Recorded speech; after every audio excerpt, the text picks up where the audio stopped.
Hey YouTubers, welcome back. Today I decided to make a short video about the cylinder that I showed you guys in my last Q&A number 50. And here's the short clip from that Q&A video.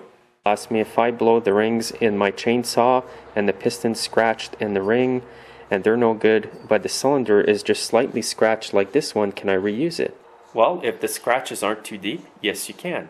I've done this in the past by going down there with a 220 grit emery paper, sanding down the scratches smooth, and then going back in with a 400 grit sandpaper and making it smooth again. But if the scratches are too deep, you're not going to be able to do that. And even if you get your chainsaw running after sanding it down like I told you, you may still have a lot less compression than you would if you had replaced the cylinder. But if you can get away by sanding it and reusing it again, it's going to be a much cheaper fix than replacing the whole cylinder kit.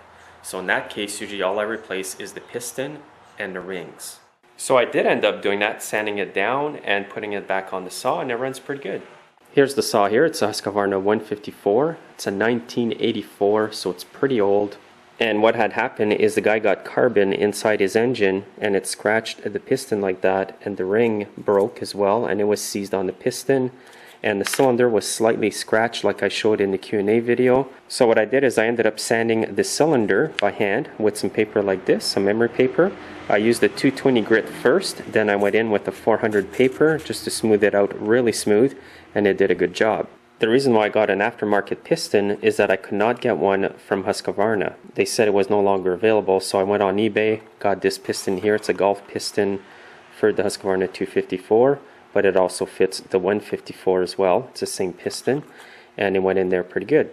Now the Golf aftermarket piston looked pretty good. It looked better than some other aftermarket Chinese pistons I've seen. Now I'm not sure if this one's made in China or not, but the quality was pretty good. So the reason why I'm making the video today is to show you that it did work. So I'm going to start it up just to show you guys that you can do that sometimes with your saws and keep them running.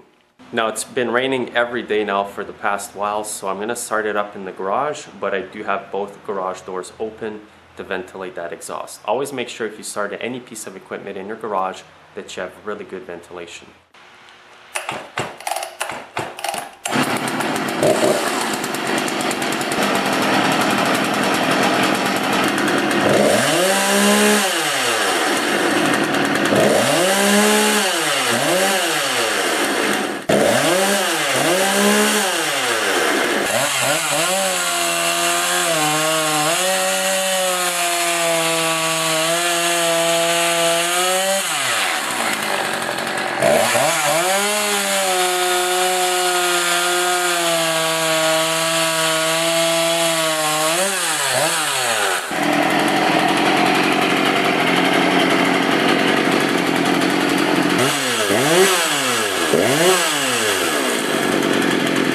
Actually, I'm pretty impressed with that aftermarket piston and the way that sanding the cylinder worked out good. It was a good way to not scrap this saw because it was so old and hard to get parts for, so the guy can still use his saw.